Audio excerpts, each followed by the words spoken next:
Greatly appreciate everybody joining us today. We do have these sessions recording, so anybody that is not able to join us live will have access to these recordings. I guess we've had over the past weeks some really good sessions, and think that some of the better sessions are yet to come, including this one. I'm really happy with what we've got put together for y'all today. And look forward to our final session on November the 16th. That's going to wrap this up next Monday. We'll have our Beef Quality Assurance Certification seminar. And so please look forward to that. One of the things that we were able to do, we had a minimal amount of costs in putting this program together. And so through the registration process, we were able to collect a few dollars extra. And we've got an evaluation that we would like y'all to complete for us. Evaluations are very important to us. As y'all have participated in extension programs before, you may be aware that kind of provides the guidance that we need to help develop these programs and make sure that the offering that we do provide is relevant and on target for your needs. And then just as important, it provides some input to our supervisors as to the quality of work that we're doing and the impact that we're making in the communities that we serve. So appreciate y'all's help in conducting those evaluations for us. And so we're going to use some of those funds to incentivize participation in those evaluations or in the evaluation. It's only about 5 or 10 questions that we're going to ask, and it'll take just a short amount of time to complete. But at the end of that, if you would like to participate, we're going to ask you to provide your email for us again, and we're going to have a drawing. And we've got 4 or so door prizes that we're going to be able to give away. Those will be in the form of $50 gift certificates. So pretty strong incentive to take the time to fill out an evaluation for us. We'll send that link out in a day or so to that evaluation, and we'll keep that open until Monday of next week when we do our final session. And then we'll go ahead and select those door prize recipients from the people that have completed the evaluation. So I encourage y'all to take advantage of that. Be a pretty decent payday for a couple of seconds worth of work in filling out that evaluation. But with that, I'll go ahead and turn it over to Frank. Frank is going to introduce our first presenter for today's session. And so Frank, if you would, go ahead. Thank you, Jason. It is our pleasure to introduce our first speaker for today, Mr. Stan Bevers. Mr. Bevers received his undergraduate degree from Cameron University in Lawton, Oklahoma. He holds a graduate degree in agricultural economics from Texas A&M University. He started his professional career as a vocational agricultural instructor. Shortly after receiving his graduate degree, he started working with Texas Agricultural Extension Service, where he retired after almost 30 years of service as professor and extension economist. Mr. Beaver was part of a national effort to assess and standardize how cow-calf operations were evaluated both from a production and financial standpoint. Most recently, he has developed key performance indicators for cow-calf operations to measure their efficiency. He has served as a consultant to many operations from New Mexico to Montana. He is considered the leading expert on cow-calf analysis across the nation. Mr. Bevers, along with his family, owns and manages Broken Bee Cattle Company in Knox County, Texas. In 2018, Mr. Bevers joined the faculty at the King Ranch Institute for Ranch Management at Texas A&M University, Kingsville. It is our distinct pleasure to have Mr. Stan Bevers lead our third session, Show Me the Money. Stan, it's yours. Appreciate the introduction. My goodness, I guess when you're you're older in Pascal, you just do a lot of things, and whether it's all good or bad, people write it down. So anyway, after 27 years with extension up here in North Texas at the Vernon Center, I decided to retire 4 years ago. All along I did a lot of consulting out of the state, and once I retired, then obviously I opened up what was called Ranch KPI LLC, and it's a ranch consulting company where I consult all over the country. And then I'd always had some for the last probably, so I think since 2013, I've had a relationship with the King Ranch Institute there at Kingsville. And 2 years ago, Dr. Mathis asked if I'd take a formal appointment with the institute. So now I have a 20% appointment there, and until COVID, I was down there about 4 or 5 times a year, but I've only been down there in February, and that was kind of the end of it. But as we all know now, everything seems to be done by Zoom and Microsoft Teams and things like that. So anyway, I was charged with kind of talking about what the cost of running the cow and an open cow were. I've had the opportunity, man, to work with a lot of ranches. 2 years ago, I had the honor of saying I was anywhere on ranches from Florida to Hawaii, from Texas to Montana, and that's a very truthful statement. I'm heading back to Montana next week to do some more work with some ranches up there, and so the data that I show you is in fact true ranch data. This is coming out of their P&L statements. It's coming off their balance sheets. So what I want to start with is what in fact it does cost to run a cow a year. And gosh, I've been doing this work, Joe, as you well know, with what was called beef cow-calf spawn clear back in 1991. I started my career in 1989, and shortly thereafter, we started the SPAL program, and that was really to help ranchers identify what it was costing them to run a cow, among many other things, and where their losses were, whether it be production losses or whether it be financial losses. And I'm going to tell you, you guys are seeing this chart as well as I do. This has been something that's been coming on. It's been a real issue. And frankly, this is something that this industry. I'm going to be blatant now. I don't work for the extension anymore, so I can kind of tell you what I think. This is something this industry is going to have to come to grips with. Particularly since 2012, 2013, the escalation of what it costs to run a cow a year has just skyrocketed.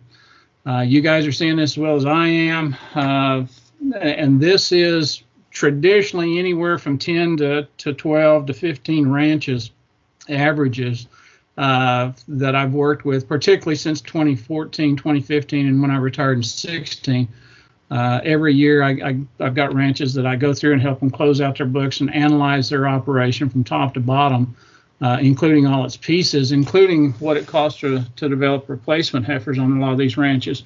The last 3 years, that average has been $956. You guys will see this number again, because I'm going to start here, but I'm going to start moving towards what is the cost of reproductive failure to any ranch in the country.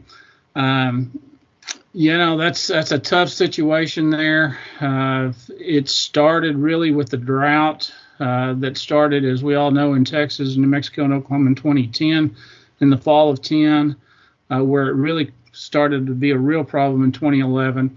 And then all of a sudden, things started skyrocketing. We also, by 2014-15, we had the record prices. Just like every dark cloud has a silver lining, every silver cloud has a dark lining too. And the dark lining in that instance is the fact that even though we were having record cattle prices, we weren't necessarily getting benefited from it, because not all of us were restocked on our ranches from the drought. And everybody kind of wanted a piece of those pies that they perceived that we were taking part in. And as we all know, prices don't come down near as, or costs don't come down near as fast as what commodity prices do, and calf prices in particular. So we're going to start there. And I'm going to show you some things. This is going to kind of serve as a base for what I want to get to, and being what I was charged with, what's it cost for reproductive failure on a ranch. Now, some people don't believe that. So what I've got here are, in fact, 4 ranches that I've worked with, and it's, the data goes back to 2014, or the chart goes back to 2014. All 4 of these ranches, I've worked with them, in particular 2 of them, for 20-some years. Every year going out there, and I've got data that far back.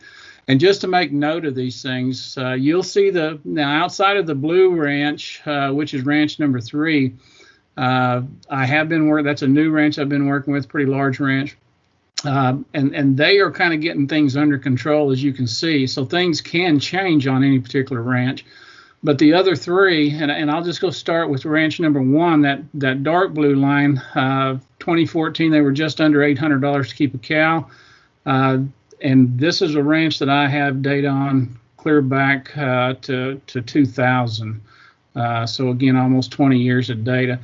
And we've done the numbers every year, and we've done them exactly the same. And you can imagine that in 2017, the rude awakening they got when their cow cost went above $800 a cow. It had never been there before, but now we're hanging around $850. And again, as we all know, if nothing else, we have to deal with inflation of all our expenses. So we know cow costs are going to continue to go higher. The question is, at what point can we continue to increase productivity, or market prices reward us for taking the risk? So the ranch number 1, that's the ranch that's not in this general geographic area. But that's a ranch that's running about 3,500 mama cows. So that's a pretty large operation. The red line, ranch number 2, you can kind of see it's kind of hanging and mirroring ranch number 1. But that's a ranch that's not that far. It's not in Texas, not in Oklahoma, but it's not far. But they're running about 600 cows. Again, they felt the drought. They felt the full burden of the drought. If you went back and looked at 2013, 2012, 2011, those numbers would look pretty awful to you. Then as I mentioned, the ranch number 3, that's about a 2,500 mama cow operation that's trying to get some things under control. And then number 4, that's a 4,000 cow operation that's in this geographic area. So again, you're making up right there about 12,000 mama cows of the data set that I have. So again, just trying to point out to you that things are going to rise. The numbers that people talk about, this is, you've got to take some things with a grain of salt, because again, do they include all cost? And I'm going to include all costs, including depreciation. And we'll look at that here in just a minute. As a matter of fact, here we go. So up in the upper right-hand corner, you'll see where it says total cost, that 956 that we talked about. It's pretty easy to look at this chart and see what the big targets are. The things that really make up the largest part of that 956 are 3 costs. And that would be labor cost, which is labor and management, and that's either a higher GM, that's the cowboy labor, that's foreman's, whatever. And in fact, if the board of directors are getting paid travel and things like that, that's part of the management team. If you've got a board of directors with members on it that's flying in from New York City or St. Louis or wherever, that's part of the management team. That's their role, at least in part, to be on that board of directors. So again, you've got labor and management making up about 22% of it. And you can do the math. That's just over $200 a cow, and I'll show you that in more detail here in just a minute. But there's labor cost. The next one then, running right beside it, then is depreciation. And as we all know, that's a non-cash cost. But guys, if you don't pay attention to depreciation, You don't get to buy bulls, you don't get to buy fences, you don't get to buy new equipment, those type of things, because that is where depreciation comes from, and that's the purchase of capital assets on any ranch. Again, making up just over 200. And if you'll notice again up in the upper right-hand corner, you'll see where depreciation is 208 of that. Now, the rest of them outside of depreciation is what I would term to be cash cost. Again, depreciation being non-cash cost because it's the purchase of the assets. So cash cost in this case is 748. Those two added together give you 956. Feed cost then being number 3, and that's purchase feed, that's sack feed, that's protein, that's mineral salt, those type things. Those 3 particular numbers right there, those 3 particular expenses, making up over 50% of the total cost to run a cow a year. Pretty significant thing. I grouped a bunch of miscellaneous things together. Probably the most prominent in miscellaneous is an interest cost. If anybody's running a note of any sort, I'll just tell you, interest cost is just about 2% of the total cost on any operation that I work with. A lot of these guys they have the luxury of not running with debt. So whether that's good or bad or fair or unfair, none of us get to pick our parents. So again, a lot of these guys are running without debt. So again, the 31 herds that I've come up with, the average size on those herds is just over 1,600 cows. I'm going to use that number just like I'm going to use the 956 here in just a minute to give you some idea. Now, I've got on here target less than 900 per female. So if any of you are ranching out there and are trying to come up with what we call KPIs or key performance indicators, probably one of the targets you want to set for yourself is to make sure that your cost per cow is less than $900 a cow. Now, as I said, the average of that data set is the 956, and you guys have heard me probably, if you've heard me speak before, you know what the definition of average is. That is, if you put my head in the freezer and you light my butt on fire, on average, I'm pretty comfortable. So again, are you smoking? Are you freezing? Where are you? Again, I'd like to target less than $900 per female in order to at least make an attempt to make some profit in the cows. So again, we're going to use some of these numbers moving forward. So here we go. One more little thing, though. I want to take those numbers. I'm going to back up. I'm going to take these. And I know, you guys didn't ask me to do an economics class, but here's something that's vitally important when we talk about the loss of production or reproduction. One thing that I want you to be aware of is what part of that 956 is fixed cost, or what we call indirect cost. Indirect being those things that I can't associate with specific things on the ranch, like cows or stockers or wildlife or anything like that. So depreciation, again, we mentioned was 208. Then you've got insurance with the property insurance, repairs, and so on. If you go back to if you took a microeconomic theory class or even Ag Economics 101, you heard about the dirty 5. And if I take D-I-R-T-I, that spells dirty with an I, not a Y, and you've got dirty 5. And that was what made up the fixed cost of any operation, the dirty 5.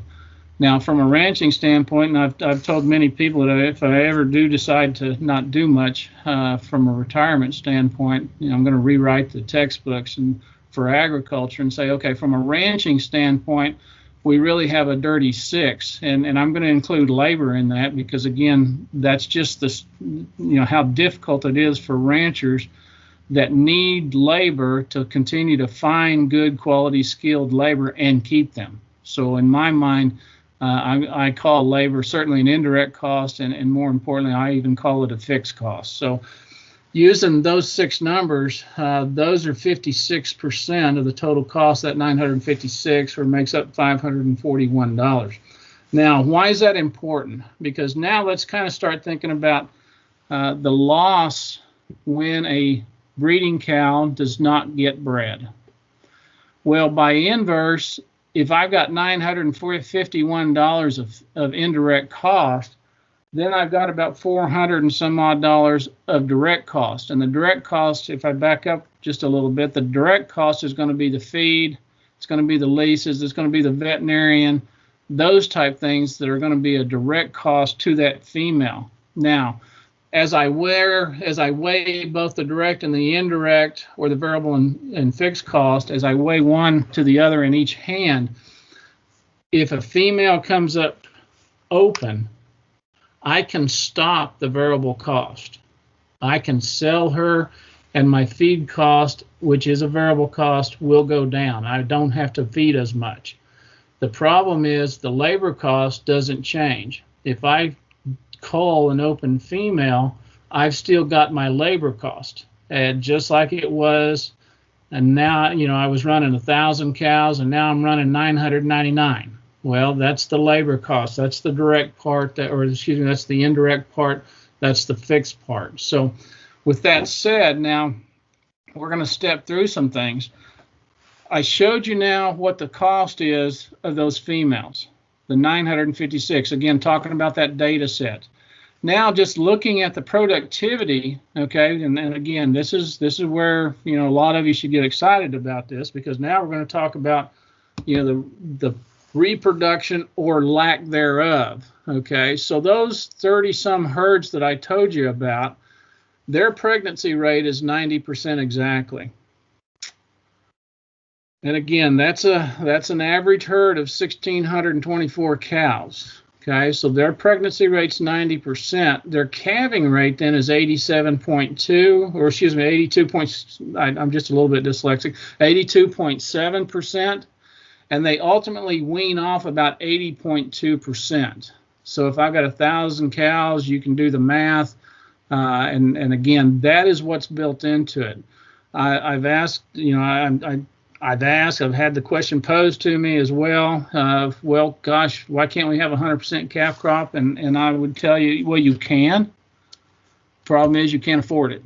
Okay, that means you're going to have high cost. Your labor cost is going to be out the door, because you're going to AI that female 14 different times to make sure she gets bred at 100%, and you're going to babysit those females, okay, until that calf is ultimately calved and ultimately weaned. So you can't afford that. Now the question is, at what point is the balance there?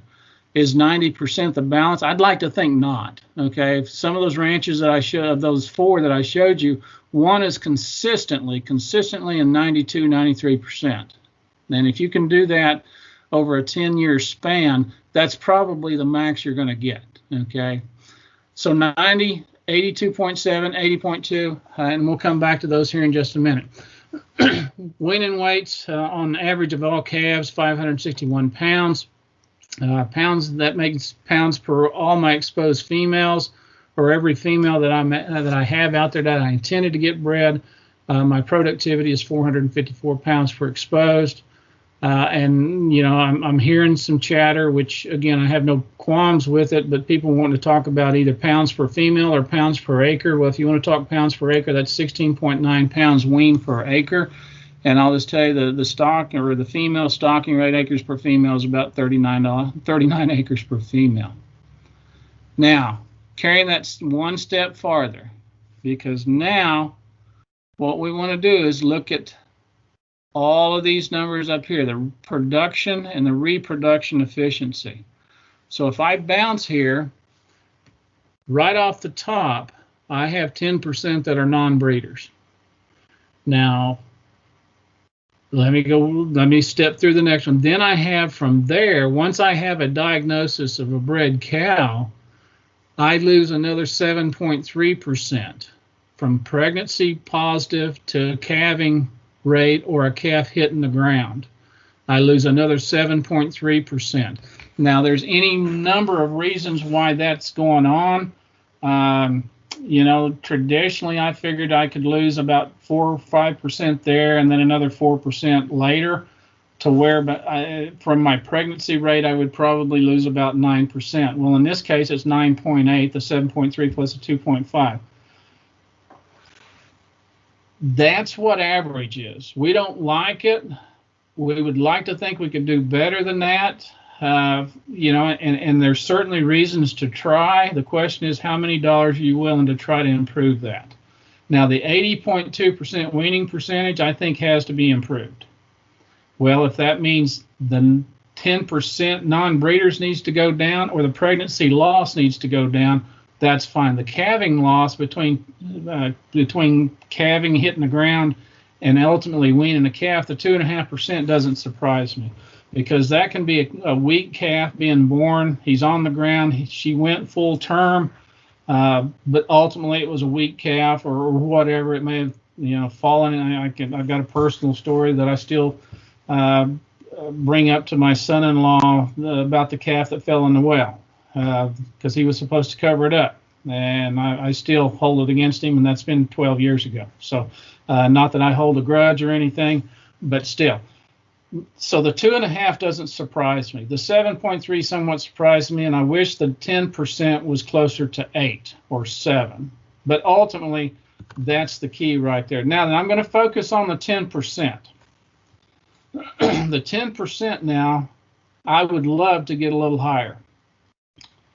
Now, starting with a few comments here, from a total expense standpoint, and I know people like to say, well, what's it cost you to run an open cow a year? Well, you know, or what's an open cow cost, or what's it cost to run an open cow? You know, ultimately, the cost really doesn't change, because our costs are still going to be, you know, either a fixed cost or a variable cost. So from a total expense standpoint, it doesn't increase expenses. In fact, if you get her out of the herd, you get rid of her variable expenses, and her expenses to some degree goes down. Now, I'm not trying, don't get me wrong, I'm not trying to justify open females. I am not. I'm just telling, this is the way that I'm going to calculate it. But so from a total expense standpoint, an open female doesn't increase your expenses. If the management decides to cull that open female, it no longer incurs the direct or the variable expenses. I don't have to feed quite as much, because now I've got some culled cows out of the herd. But as I mentioned earlier, the indirect or the fixed costs still remain. Again, it's the fact of, if I've got 1,000 cows with one labor and now I've got 995, my labor is still the same. It's just having to take care of less cows, which ultimately increases the cost per cow of my labor. So open females, the problem is open females simply don't give you an opportunity to sell a weaned calf to offset those expenses. All right, so things are going to get a little complicated here in just a minute. Culling an open female involves a sale of a fixed asset. So it's not the fact that I go out there and sell a cull cow for $700 or $650 or $600 or even $500. That's a cash flow issue. The fact is, you sold a capital asset, and you don't, from a net income standpoint, capture that revenue. You capture the gain or a loss on the sale of an asset. And I'm saying these things because you're fixing to see some of these numbers. You're going to have less pounds of weaned calves. Ultimately, how many total pounds of calves were weaned on that operation? And I say that because by the time I start decreasing my number of pounds weaned, that greatly influences the break-even price of the remaining weaned calves that I do have. So with that said, let's look at those numbers again. All right. The third line here says bred females on January 1 of some particular year. And there is that average number, that 1,624 cows that my database is making up of for the last 3 years. Now, if I got a 90% breed up on that many cows as of January 1, and if you think about this being a spring calving situation, I turned the bulls out back in April. I preg tested probably in October or November. January 1 then, I probably, for the most part, have bred females on my place. And that's that 624. So he probably exposed about 1,800 cows. Now, could be heifers, could be second calf heifer, whatever. But he exposed 1,804. 90% breed up on that gives me the 1,624 cows as of January 1. Using the same numbers that I talked about, the 82.7 on calving percentage, I now have, and I now work 1,492 calves in the spring. Then ultimately, again, if you recall, I lose another 2.5% after they hit the ground. Now, using the 80% calf crop, or the weaning percentage, I now wean off 1,447 calves. Now, bear with me, okay? Because again, this is where we're going to start looking at what it actually costs if these numbers start changing. So again, average weaning weight, as I mentioned earlier, is 561 pounds per calf.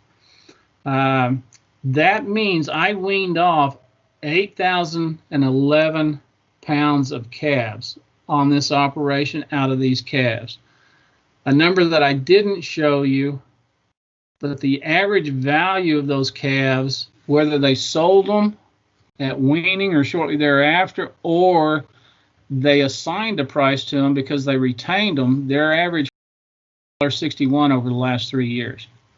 That gives you a market value of these calves about 1.3 million bucks. So again, think about the numbers. I'm going to go through them real fast. 1,800 females exposed at a 90% calf or pregnancy rate gives me 1,624 bred females on January 1. Calving percent of 82.7 gives me 1,492 calves on the ground. 80% weaning percentage, I wean off 1,447 pounds. They average at 561 pounds. I have 811,000 pounds of weaned calves at a value of $1.61, and I've got $1.3 million of market value of my calves. Now, I'm going to go a little farther. This is going to be the deepest slide we go, okay? Now what I've got is there's that 1.3 million that I talked about. And on a per head basis, as of January 1, that's $805 of revenue per female. Now, the kicker is, what did I do with the 180 females that were open? 90% of them, 90% preg rate. What did I do with those 176 or however many open females? Well, I'm going to tell you what is built into the numbers is those females get called out. All opens leave the ranch. And the problem is, and again, this varies greatly because, again, the culling of that female starts with what's she like, what's her age, what's her conformation, what's her temperament. If she's a 4-year-old, but she's a shoot hitter and she is one that's slinging snot, I don't care if she's 4 years old or not, she probably needs to go. Again, from a labor safety standpoint. But if she's a 10-year-old and she's open, she probably goes. If she's a 9-year-old, does she go? If she's an 8-year-old, does she go? The kicker and the point of all that is chances are, because you're selling a fixed asset, as I mentioned earlier, you're taking a gain or a loss. Now, the last 3 years, as we all know, cold cow prices kind of sucked. And not that they hadn't sucked this year. They've sucked even worse this year. But they weren't that great for the last 3 years. And chances are probably what's going on is you're taking a loss on the Schedule F or your accrual adjusted net income statement. So depending on how many females you sold, in this case, I've got it, as a loss of about $36,000. Now, again, that could happen to anybody, could change dramatically, depending on what the females are. But again, just kind of across the board, that becomes a loss. So total ranch revenue then is about $1.27 million. That's the revenue. Okay, now then let's go back to the expenses and just see what happened here. Again, because I know people are saying, how in the world are these ranches making it? Well, they're making it because we're not including all the cost. Now, what I mean by that then is I've got 1.27 of revenue. My direct expenses are my variable expenses, $675,000. Again, that's the feed, that's the fuel, all those things that are dependent upon the number of females. That's 415. And if I take the 415, the 332, and the 208, I come up with my $956. Okay, so I broke those expenses into three areas. So they've got $675,000 of direct expense. That gives me, if I do the net, ranch revenue 1.27 minus 675,000, I've still got $600,000. Now, indirect expense, pay the labor, pay all those things that are still going to be there, like property taxes, insurance, those expenses, the fixed cost, 599 or the 332. Right there is where things become a pinch. Now the thing that, and again, it would not take much to make that a positive number. Again, if you want to call it, minus $3,000, I call that a break-even year. So again, you could adjust these numbers just a little bit and get that into the green. Right now, it's sitting in the red. How people do it is they don't include the depreciation, which is number 3, the indirect non-cash, which, if you remember, the depreciation was $208. If I include that now, this thing kind of goes to pots, and we're at 380. But I don't want to necessarily focus on that because there's lots of things that could change these numbers. Just as an example, most ranches will have some other sources of revenue. It's not just the 1.27 million. Chances are, particularly where you guys are coming from in the South, you've probably got some wildlife revenue going on. You've got some other type, whether it be oil and gas. You've probably got some other revenue coming off the land that's probably helping to get this through this tough time right now. So again, don't necessarily focus that this is a done deal and all that. And these numbers could change very easily. I want to do it from a comparison standpoint. So again, given all that though, and this is one number that you really need to focus on, is okay, given all that and the pounds produced, what's my break even per pound of weaned calf? Well, in this case, this guy is going to need $2.07 per pound, given this scenario, to break even on this cattle. Now, I'm going to give you just a second and let you think about it, because now what happens if these numbers change? Okay. Same table, but now we were at 90. Again, remember the average was 90%. What happens if it's just 89%? I mean, that's just a 1% chance. That's a sloughed embryo. That's a kick in the side that killed an embryo. That's any number of things that could happen. I mean, 1% isn't that much, but all of a sudden you exposed 1,804 females in both cases. Pregnancy rate was 90 versus 89, and all of a sudden you got 1,624, but you've got 1,606 now. Doesn't seem like that big a change, okay? But it does start affecting things. I left the change in the calf or the pregnancy loss the same, that 7 point whatever percent it was. I left that the same, and then I also left the calving loss the same. So we end up with, in this case, 80.2, but now it's 79.2. We wean off 1,447 versus now at 89%, we're going to wean off 1,429.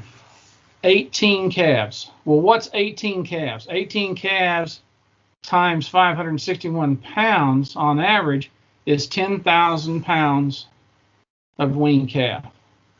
And if you use the same price, now your market revenue went from 1.3 to 1.29. Doesn't sound that much, but again, let's keep thinking.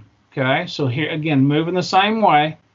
Now we've sold more cows, and again, if that's at a loss, my loss got bigger on my cull cows. So again, things have gone from 1.27 down to 1.25 now. Now we're talking, $20,000. Kicker is on the direct expense, I quit feeding them. Okay, so my variable cost actually went down. I quit doing those little things if I got them out of my herd. Now, if I didn't get them out of my herd, that makes this even worse, okay? Same deal. Fixed cost, though, stays the same. Depreciation stays the same. Now my break even went from 207.81 to 209.94. Doesn't sound like much, but when you put the math to it, there's $12,000 loss just because it went from 90 to 89%. How does that change over time? Well, if I go from 90 to 89 to 88 to 87, you're really starting to change things big time. And I'd love for the vets, for whoever to see this and just think through this. And again, and I'm not picking on the vets at all. Again, it's our responsibility to give them bred. But if you miss one female, you called her open and she was just a late bred, all of a sudden things start to change. Now, conversely, I'd be remiss. I mentioned that other ranch that was consistently in 92 to 93%. Now you're talking in the neighborhood of $30,000 to $40,000 more just because you went from a 90 to 92 or 93%. By the same token, what happens now on what the calves pounds that you have available to sell, their break even went from that 207 now to over 214. And likewise, if I have more pounds, because again, I got a pregnancy rate that's going up, I now have a break even that becomes a little more manageable in this case. Lots of stuff there. She doesn't get bred. There's no opportunity to market a calf. So again, that's huge. Her age and her book value influences the depth of the loss because some people don't. I know we talk about it, but we don't necessarily stop and make the changes. So while the changes may be subtle, the net loss gets really big if you're not careful.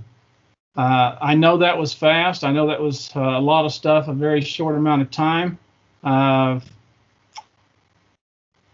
I'd be glad to answer any questions or hear any comments that anybody might have, guys. Stan, it gives me pause to think about this question. We always think about or always ask, as you said, right. What does it cost to raise an open cow or keep an open cow? But this brings, this is really what we're talking about is what does it cost to have a cow that doesn't have a calf?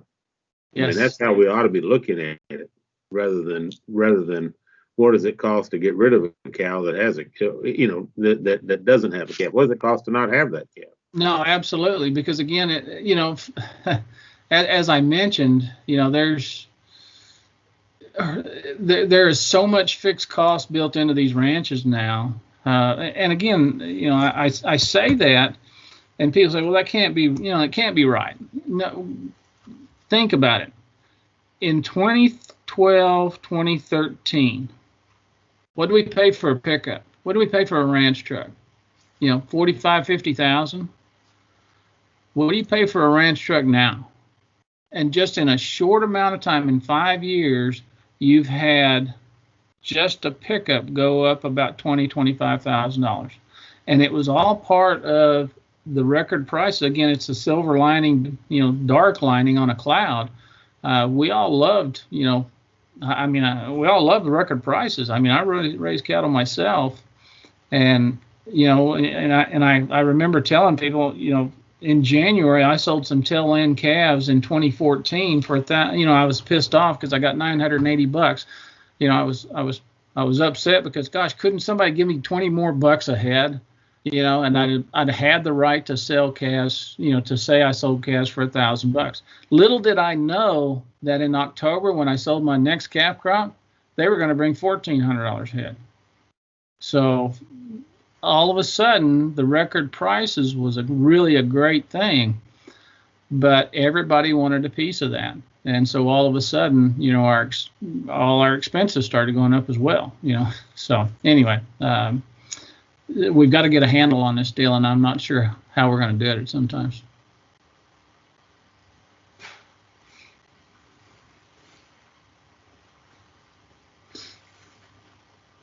Thank you, Dr. Bevers. If anyone else has any questions, feel free to type those into the text box. It looks like today's group is a little bit smaller than what we've had in the past, so I guess we could even open up the mics if somebody else had any question that they wanted to get asked or answered directly.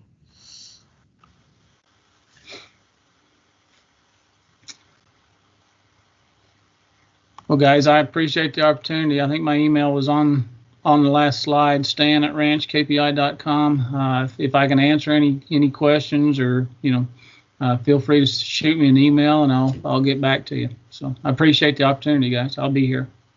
Yeah, thank you, Stan.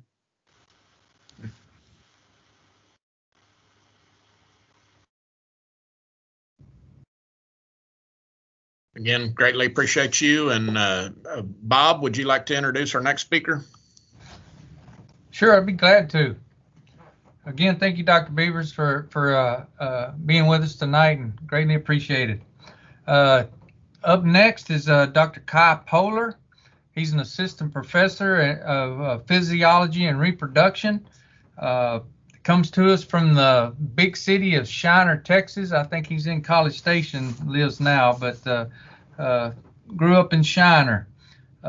Dr. Pohler's research interests focus mainly on the understanding the physiological and molecular mechanisms that can control reproduction efficiency in cattle.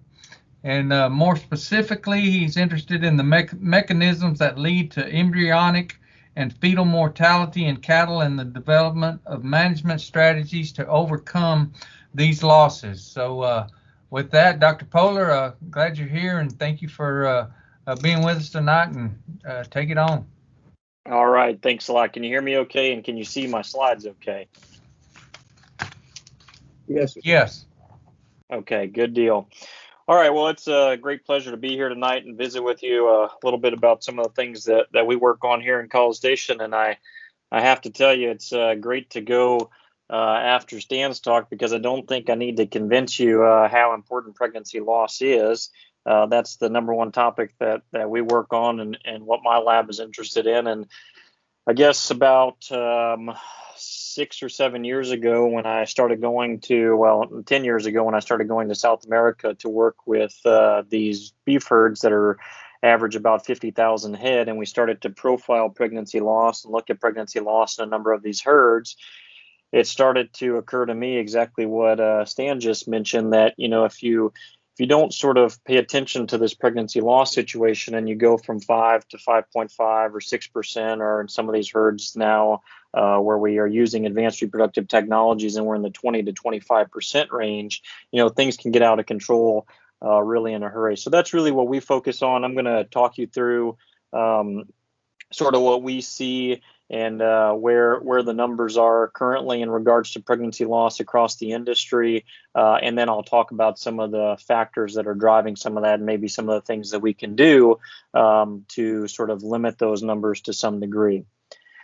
So I'll start out with this. This is a recent big meta-analysis where basically we went through, and it's been about since 1978, since the last really summary of the data to show when does pregnancy loss occur in the beef herd, and what numbers does it occur at. So since we were publishing a lot in this area and looking at these numbers and always trying to figure out, where that average was, we decided let's take a look at what the overall numbers look like. So what we did is we went through the last 30 to 40 years of data and collected all the data records that we could find in the literature, reached out to friends across the world, and basically summarized this into looking at what we think of as sort of the normal gestational development in the cow. So obviously early here in gestation, we have fertilization. So you're going to have sperm meeting the egg. You're going to have early embryonic development. And I'm not going to show this data here today because it's very difficult to study this area. You're almost always talking about having to slaughter the cow. We don't use any of the embryo transfer data for recoverable embryos. It's just not accurate enough to predict whether you actually had fertilization happen or you just couldn't recover the embryo because of the technique.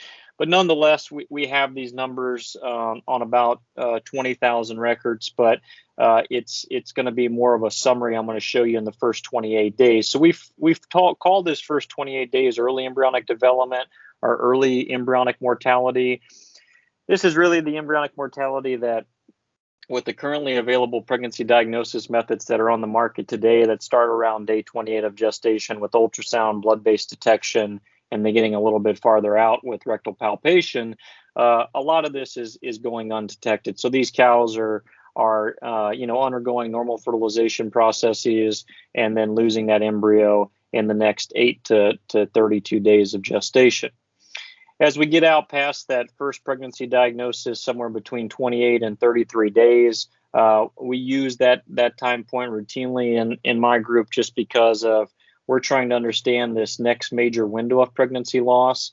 And so one of the questions that I wanted to follow up with Stan about is, what do they consider their first pregnancy diagnosis in those herds? But in our groups, what we're talking about is a pregnancy diagnosis between 28 and 33 days. And then essentially a follow-up pregnancy diagnosis somewhere down the road. So it can be at day 60, day 75, day 100, somewhere along there. And we characterize this as late embryonic mortality or early fetal loss. And the reason it's a little bit of both is because about day 45 of gestation, the veterinary community changes the terminology from using embryo to discussing it as a fetus, since it's at this point taken on the shape of a bovine calf or fetal development. So essentially, these are the two major time points. You have this early embryonic loss and you have this late embryonic loss. Now, most of the data that we look at, once you get past about day 100 of gestation, very little pregnancy loss in our beef herds unless you have a major disease challenge. Okay, and so if you have disease challenges, then obviously that's going to really drive the pregnancy loss after 100 days of gestation. But I'm going to talk about what we consider to be the normal pregnancy loss in these herds to give you an idea, I think, of what the what's that upper end of what the expectations can be. How far can we push these cow herds, and what are the expectations that we should be shooting for? So the way I have this broken down is we're first going to look at the early embryonic side. Now remember, this is taking into account the fertilization all the way up to that first pregnancy diagnosis. And so I'm not showing you it broken out because we don't have enough time to talk about all the details that go into it. But this is the early embryonic period. So in this early embryonic mortality period, we broke it out by these moderators. So these moderators are listed here on the left-hand side. So we have our nulliparous animals, our heifers, we have our primiparous cows, we have our multiparous cows, we have Bos indicus, Bos taurus. The Bos indicus, they had to at least have a half Bos indicus to fall into this category. Bos taurus. AI, so breeding off of the AM/PM rule, fixed time AI, so breeding all those animals at an appointment, and then embryo transfer. Now, these numbers underneath each of them don't mean that that's the number of animals in there. It means the number of studies within each of those sections. And then in this specific data set, there's over 100,000 diagnostic records. We'll include subsets of data from South America, Australia, Russia, the United States, a little bit out of Europe, Canada, but the data is heavily dominated by South America, Russia, and the United States when we look at this. So, and the other thing is, I'll tell you, I have the bull bred data where we have the natural service data, but from our side, since we're really focused on trying to understand what's driving the loss, we a lot of times absorb that out and don't break it out separately into our papers and kind of what we're looking at, because there's a lot of confounding effects when you talk about multi-bull pastures and how do you determine all the factors that went into the pregnancy loss in that. So I'm just going to talk about the reproductive technology side here involved. Let's just go through this here. So parity was significant. Obviously not surprising, I think, to anyone, but our primiparous heifers had the highest pregnancy loss in early gestation compared to the other two parities. And what you can do is you go down and you read these numbers as the average pregnancy loss in the first 30 days in these sets of animals was 55%. And 55%, and then these are confidence intervals and averages around here. So the highest herd that we saw within our group was somewhere around almost 60%, and that lower confidence interval was a little bit over 50%. If we look at our multiparous cows, it's going to be lower, and our nulliparous heifers, our virgin heifers, was even lower than that. Now, one of the big things that we're interested in, obviously, you folks in south of us here in College Station are even more interested in this, are going to be the Bos indicus, Bos taurus based genetics. And you can see here the Bos indicus-based genetics with at least half Bos indicus genetics, and I need to caution this and say that there's also a lot of Nelore cattle that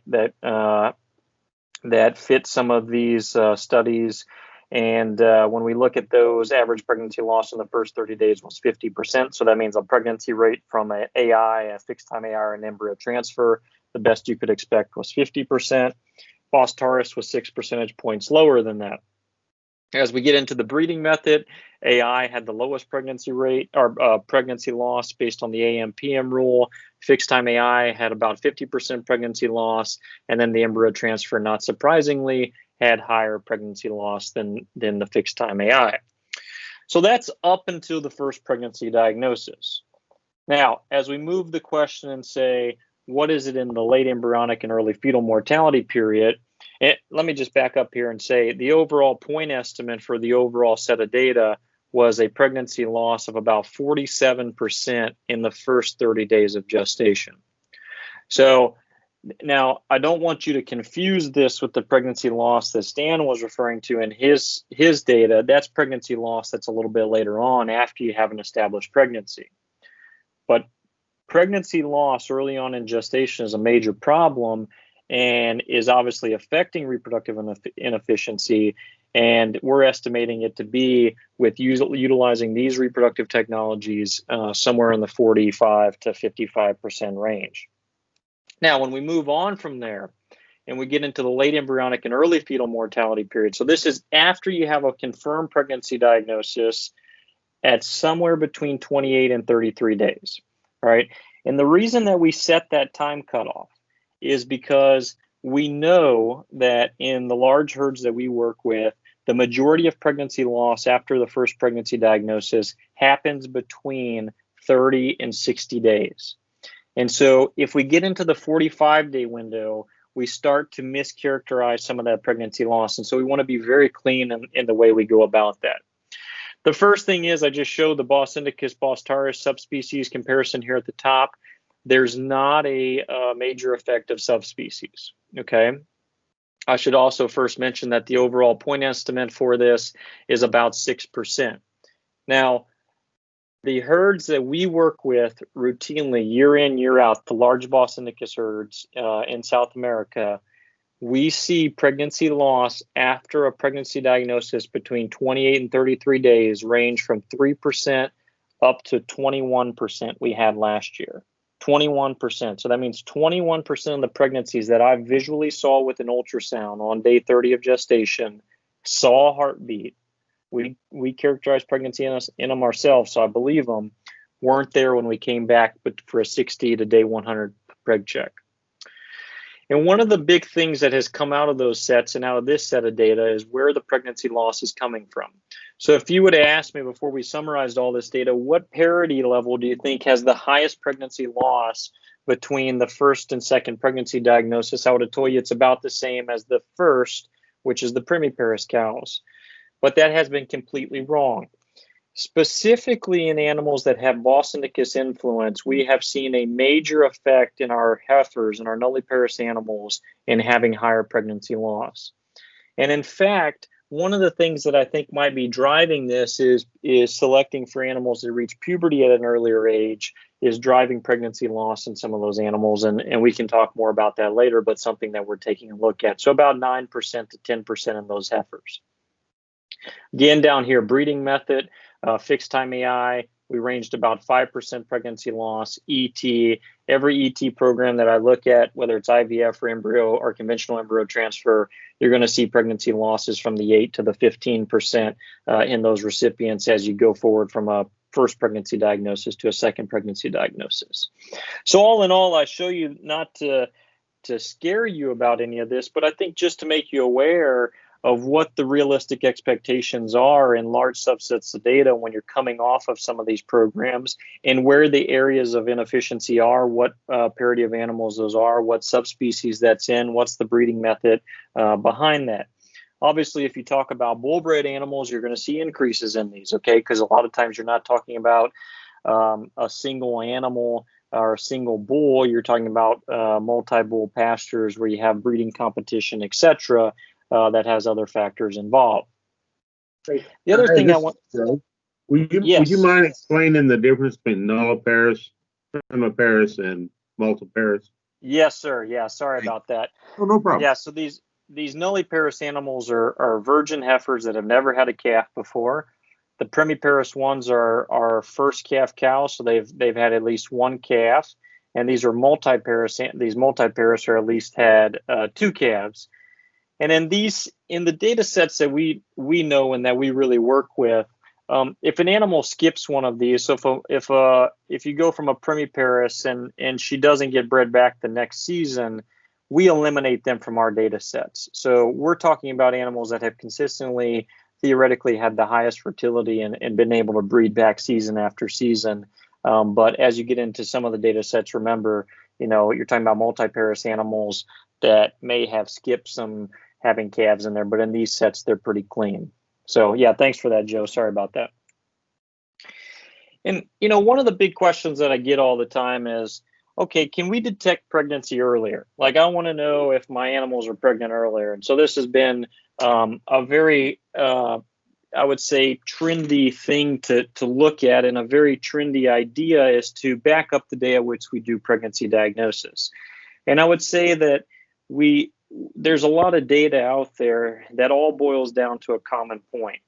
And so it's sort of like, it's almost exactly like the human pregnancy world, right? So these pregnancy tests, like, we can detect pregnancy a lot earlier in cattle. There's no ifs, ands, and buts about it. We have a test that's as good on day 17 as it is on day 30. But what happens is, as you back down the days at which you do a pregnancy diagnosis, you're going to detect more pregnancy loss, right? And so if you go into any herd that's been doing a pregnancy diagnosis at 60 days of gestation, and I back it down to 30 days of gestation, I'm going to find more pregnancy loss in that herd. It's not that the herd has more pregnancy loss, it's just that I'm doing a better job detecting it now. And I think that's one of the reasons that, as I graph a lot of the large data sets that I have access to on a national level, we're seeing increases in pregnancy loss over time, especially over the last 5 years. We've seen that increase by about 1% to 2 percentage points as we look at that data. And I don't actually think it's increasing. I think we're doing a better job detecting it. And I just want to show you two slides to illustrate this point. So a couple years ago, or a few years ago, we were interested in looking at what would happen if you back down the days at which you did a pregnancy diagnosis to day 24 of gestation. We can detect at day 24 of gestation pregnancy very accurately with the tools we have and the ultrasounds that we have today. But what you'll find is you're going to detect about 20% of the animals to lose a pregnancy in those next 7 days. This is in a lactating dairy herd, so it's a little bit different. But I'm going to show you some heifer data here following an embryo transfer. And what we found in these heifers, we have the non-pregnant heifers, we have the pregnant heifers. So you can see the pregnant heifers have a lot higher level of PAG, or the pregnancy protein that's used for the blood-based pregnancy test. But as we move this over, what we find that about 11% of the time we were able to detect an animal pregnant on day 24, but she wasn't pregnant when we came back on day 31. And so again, I'm emphasizing the point here that as we go and look for pregnancy loss, we're going to find it. And as you decrease the days at which you do a pregnancy detection, you're going to find more pregnancy loss. Okay, and so pregnancy loss in these herds is normal. And I'm going to talk about things that we can do to decrease it. And you just saw what changing a percentage point will do in regards to the financials behind the herd. And I think that when you look at it from decreasing pregnancy loss point of view, there might be even a higher opportunity to increase the profitability, because you're not carrying these cows longer and longer into the season thinking that they're actually pregnant. You're getting rid of them earlier potentially. So really the big question that we have been focused on is, if I do a preg check on an animal early in gestation, somewhere between 28 and 33 days of gestation, with a very accurate measure using ultrasound. You can see one of our machine images here. I mean, we're taking fetal heartbeats on these things. And then we scan them moving out to day 60 to day 90. This is a 3D image of a calf. I'll just tell you outright, it doesn't really tell us anything more than we can see with this image right here, except that it kind of makes a nice image to look at. So why do some of these go on to have a successful calf, and then why do some of them, why does this not happen in some of them? And, I'm a little bit embarrassed to show this slide after Stan gave a very detailed economic analysis behind all of reproductive efficiency. But I think from a reproductive physiologist point of view, when we do math on a napkin, this is kind of the way that we think about it. If I take a group of animals, I breed them to time AI or whatever, and I look at when they calve. So theoretically, they're going to calve somewhere around day 0 of the calving season. If they undergo early pregnancy loss, early embryonic mortality, most of those animals are theoretically going to cycle back around on a normal estrus cycle. So those calves born out of those cows, on average, theoretically, are going to be 21 days later in age on average. Now, if I have a cow that loses a pregnancy after a confirmed pregnancy diagnosis, what happens is she has to slough that pregnancy, she has to cycle back around, and if she gets pregnant back in that controlled breeding season, or if it's a year-round breeding season, that calf is at least going to be 60 days later in age compared to these other two. And then we have the never calve model, which is most likely the case in a situation where the cow lost embryo late, or you had poor reproductive efficiency. And so I just took some average birth weights here using an age times 2 pounds per day. You can see this here very simply, 550 pounds minus 42 pounds because the calf's 21 days later, 120 pounds, and then you never have a calf. And then some estimated value. This value is too high right now.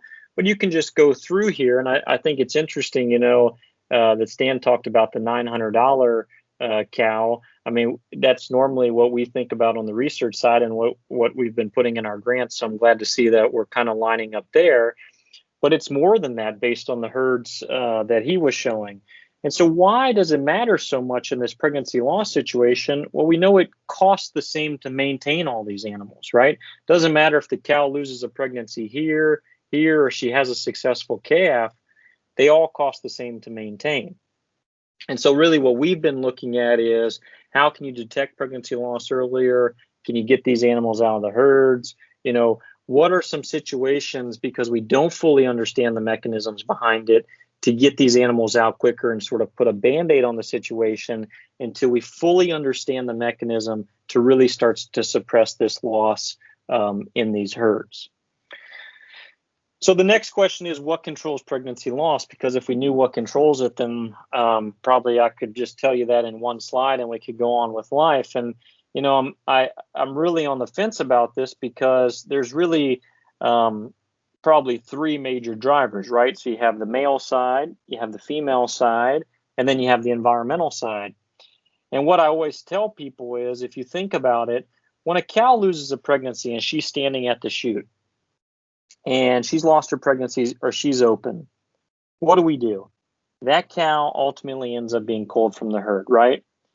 Very seldom do we go back and find the bull and also cull him unless we had a bunch of open cows, right? So we tend to lay the blame for pregnancy loss on the female side of things.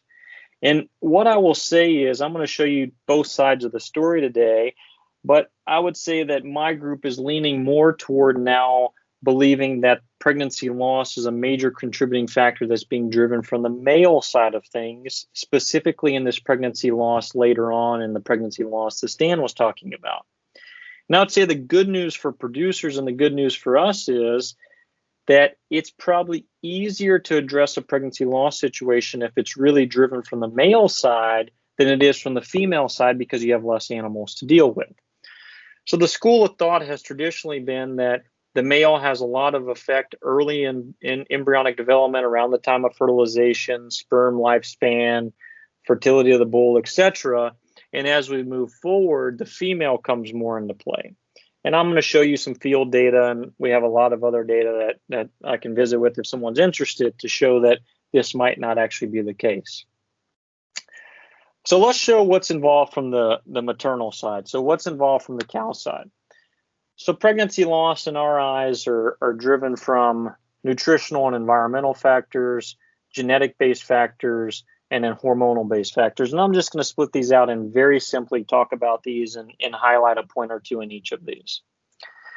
So one of my colleagues at University of Missouri that Dr. Pascal knows very well, Jared Decker, and their group have been working a lot on this in regards to what are the genetic losses that drive pregnancy loss. And I would tell you this is a really hard number to nail down. We know that there's genetic abnormalities that are driven from the lethal gene side, genetic mutations, chromosome number, polyspermy, inbreeding coefficients, etc. But as to exactly what that number is remains a moving target. The data that I've seen recently in regards to the data from Jared Decker and then the data out of South America would show again that our fertility of our female populations in purebred Angus and purebred Nelore is decreasing slightly. And I think one of those reasons that is driving that in our heifer populations is because we're seeing an inverse relationship in the pregnancy loss after a confirmed pregnancy diagnosis.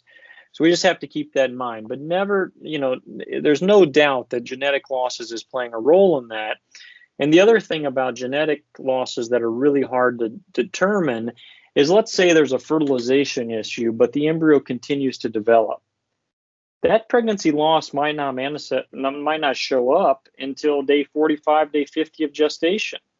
And so how do you track that back to being a genetic issue? It obviously takes a lot of work and a lot of time to figure those things out. And we have an ongoing, really large dairy study that we're doing in dairy cows, because it's a lot easier based on sire selection, et cetera, to try to look at some of that from a genetic point of view. So the next is hormonal. Obviously, there's 20 million estrus synchronization protocols. There's a number of different ways to breed cows. There's a number of different things to look at from hormonal levels in cows. I'm just going to show you one very simple thing that really causes a lot of effect in pregnancy loss. So we've done a lot looking at estrus intensity, and basically, the same could be done looking at this on the natural service side. We have focused and looked at this in a time AI situation. So you're breeding all the cows at one given time with AI from an estrus synchronization protocol. And we score estrotech patches. So these are just images of estrotech patches. We scored these patches on a 1, 2, 3, and 4 scale, where basically when the cows mount each other out in the field, when they're in estrus, they rub off the patch. So it's almost like a lottery material patch or material. And as they rub this off, you get an increase in score based on the percentage. And then we come back and we say, okay, these cows had no or low estrus intensity compared to these cows had more or high estrus intensity. And we've done numerous studies now. I recently added up for a publication that a popular press article that I was writing. We've characterized estrus intensity on about 155,000 cows here in the last few years with these estrotech patches. And basically what we always find is that when an animal shows estrus versus when an animal doesn't show estrus, they have higher fertility. Okay, that's not surprising, right? And when they have higher estrus intensity, so when they have more mounts, the pregnancy rates also increase. This is true in a fixed time AI situation. This is true in an embryo transfer situation with recipients. Okay, so basically showing the exact same thing.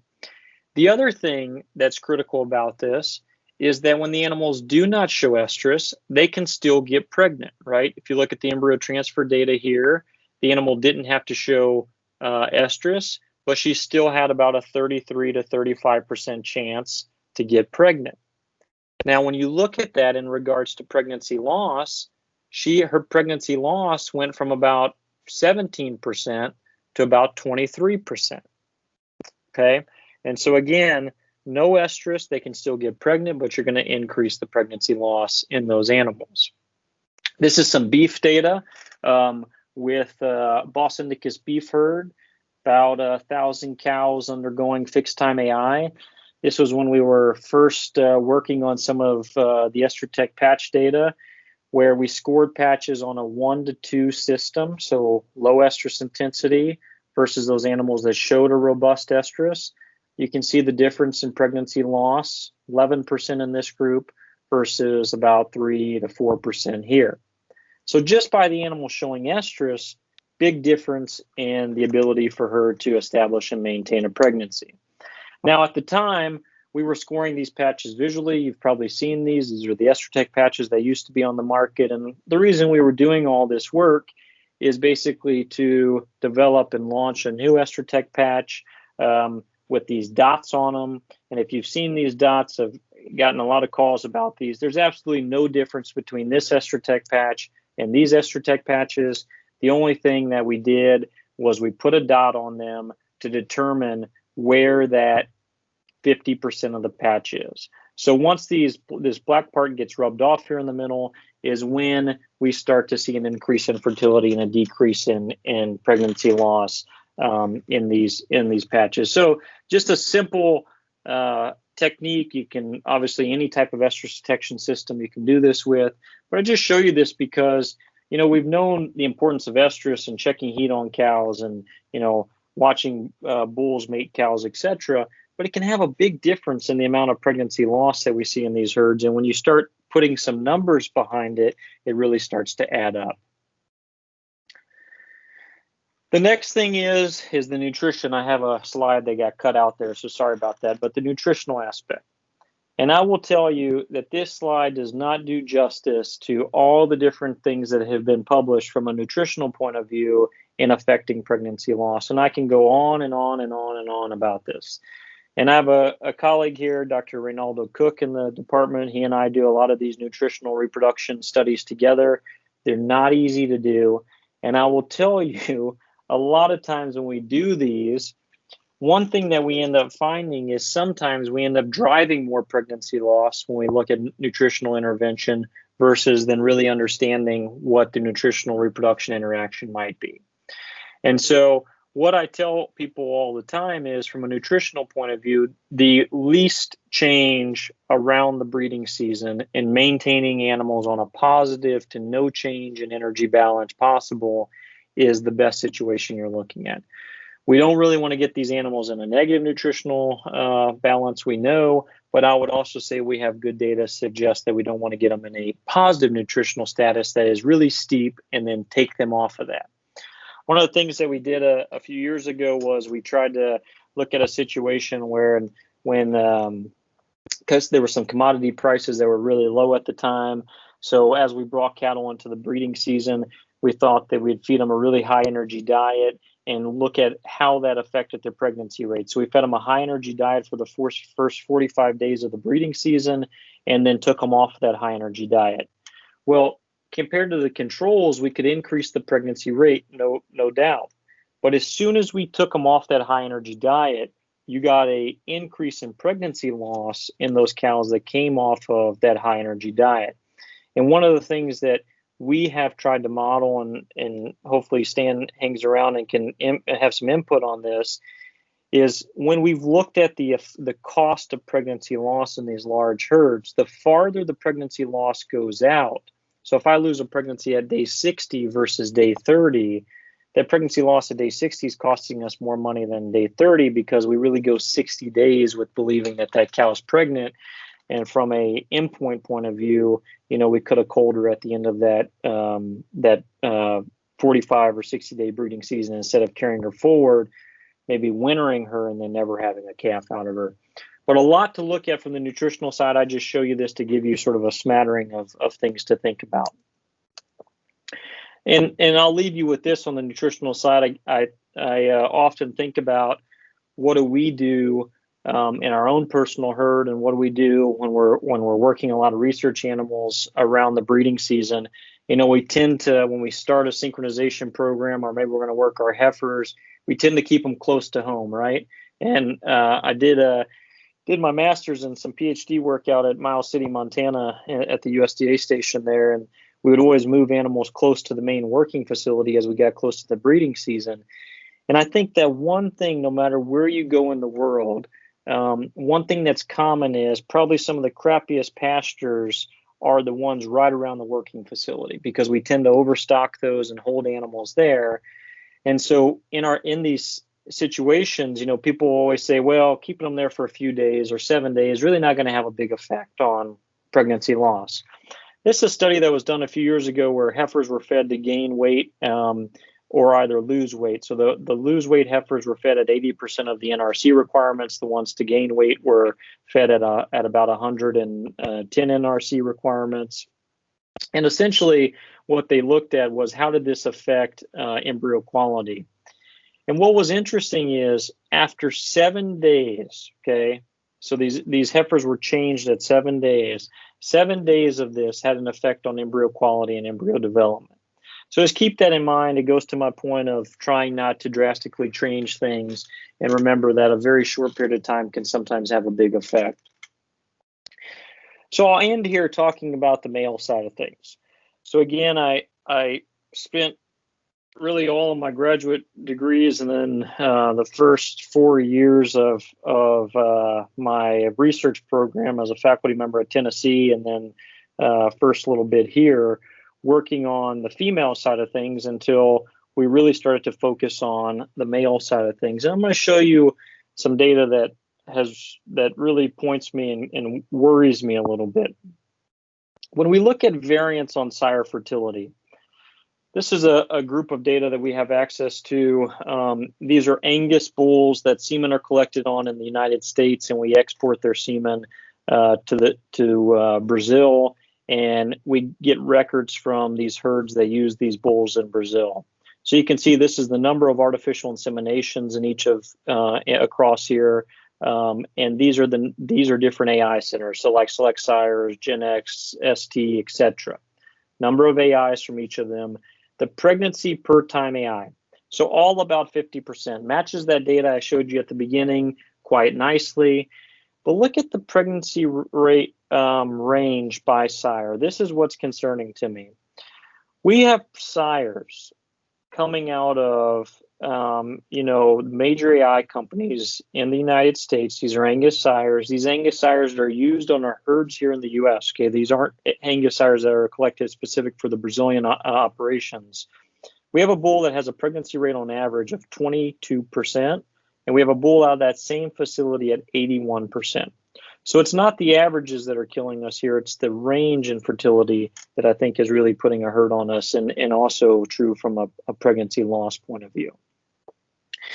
We've done a number of studies looking at pregnancy loss driven by the sire, and this is some data that says unpublished but has been published, where we look at early embryonic mortality, where we essentially look at pregnancy loss from time AI to that 31 window. This is matching back to those time points I was talking about earlier, and pregnancy loss from day 31 to day 60. And out of these are using some of those Angus sires I talked about earlier. We are always able to classify high pregnancy loss sires and low pregnancy loss sires, where essentially these high pregnancy loss sires, they usually account for somewhere between 65 to 75% of the pregnancy loss in those operations. And in this operation, where we're using them, these high pregnancy loss sires accounted for about 7.3% of the pregnancy loss. So if you think back to that can't exactly remember the number that Stan had, 7.8, this would track right on line with that, versus these low pregnancy loss sires, they're only averaging in the 3% to 4% range. And I can't tell you how many people look at this data and tell me, well, it's 4 percentage points different. Who really cares? Well, I don't need to go through all the why we care now, because I think Stan proved that point very nicely. But the big thing is, when you look at this, the cows that are inseminated with high pregnancy loss sires essentially have twice the chance to lose pregnancy compared to the cows that are inseminated with low pregnancy loss sires.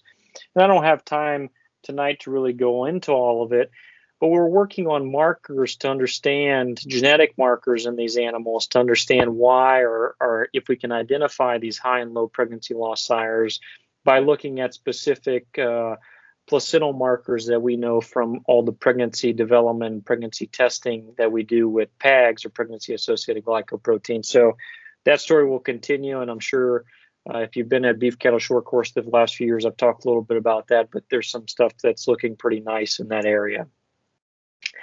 The other thing that's concerning is that sires don't necessarily, so we can't say a sire has high or low fertility. Fertility is a moving target. If I ask everybody on the call tonight what's fertility, everyone's going to have a different answer. And this is true from sire fertility especially. So as we look at this, we can essentially say, so as we look at this from a high embryonic mortality and a low embryonic mortality side, you can look at early embryonic mortality, and you find these high embryonic mortality bulls, early pregnancy loss bulls. You can go over and look at the later pregnancy loss and find a different subset of bulls. So what I'm saying is that the bulls in the early and the late are not always the same. So that's another issue that we have to deal with, and we can't just always talk about fertility. We have to remember that fertility is sort of a moving target, and it depends on the time of gestation that you're talking about. The other thing is, it's interesting, and I put this slide in here at the end because I know that a lot of you are very interested in Bos indicus genetics. So this is a big herd where we use 6 Angus sires, and we also use purebred Nelore sires. So this is a Nelore herd, and we have animals, cows that show estrus, and we have cows that don't show estrus. Look at the pregnancy rates in these Angus bulls when the cows don't show estrus. 60, 62, 72, 64, 65. Angus bull, 40%. Okay, 40 is not terrible, but not great. These Nelore bulls, 78, 61, 78. So higher than the Angus, but not a lot higher. Now look at the no estrus situation. These cows don't show estrus. Pregnancy rates are terrible in the Angus. In the Nelore, when we use Nelore bulls, they're not very bad. And so this is a big thing that we're working on, especially in Brahman and Bos indicus genetics here in the U.S., is what's the effect of sort of heat tolerance from the sperm, other things that are going on in the reproductive tract to affect that. So it really boils down to this question as to why do we have pregnancy loss? Why do some of these go on to have a successful pregnancy, and why do some of them not?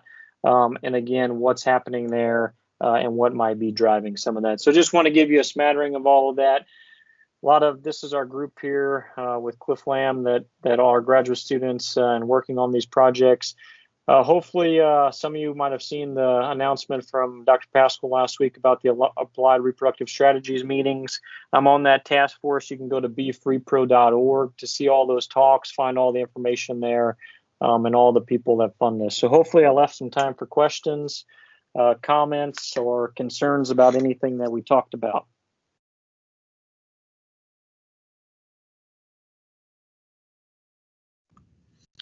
Thank you, Dr. Pohler. Does anyone have any questions?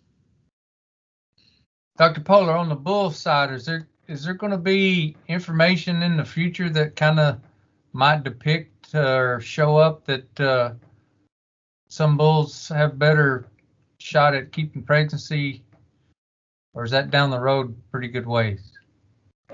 So I would say that there's no single genetic marker that's a single bullet for a predictor of fertility.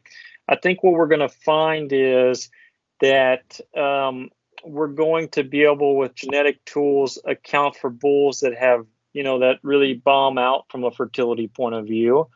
And then we'll have to see how far the refinement in those tests come. It's in the genetic side, on all the genomic sequencing that we're doing and trying to understand this from a genetic point of view, it's as good as the phenotypes that we have in the field. And that's why, if you wondered why I showed the day 24, the day 31, the day 45, etc., it's because we're collecting pregnancies on these large herds in that way. It takes a lot of work, but we're really trying to narrow down when these bulls are losing pregnancy to make sure that we aren't mixing fertility phenotypes between the bulls, because we think that's pretty critical in being able to develop a decent genetic marker. But it's not going to be, there's not going to be a single silver bullet out there. And, I think that's true for a lot of things in reproductive management. You can't overcome poor nutrition. You can't overcome other poor management to fix, with reproductive management and try to fix the whole system. Okay. Do we have any other questions for Dr. Pohler or Mr. Bevers? Well, if not, that will conclude today's program. We greatly appreciate everybody participating in today's session, and we'll look forward to having you all back next Monday. Again, this program was recorded, so we'll make sure that we get the link sent out to that. It looks like we had a little bit smaller attendance today than we've had in the past, so we'll make sure that all those other participants are able to get that information as well. And we do ask that you fill out the evaluation that we are going to be sending out in a day or so. Greatly appreciate your input on that. And again, we're going to provide some gift certificates as incentives on that. So for those of you that do fill that out, you'll have a chance to take home a pretty nice little gift certificate somewhere. So greatly appreciate y'all's time and effort. Certainly thank both the speakers for presenting today, and we look forward to the final session next Monday. Thank y'all. Excellent job, guys. Thank you, Kai, and appreciate y'all being on.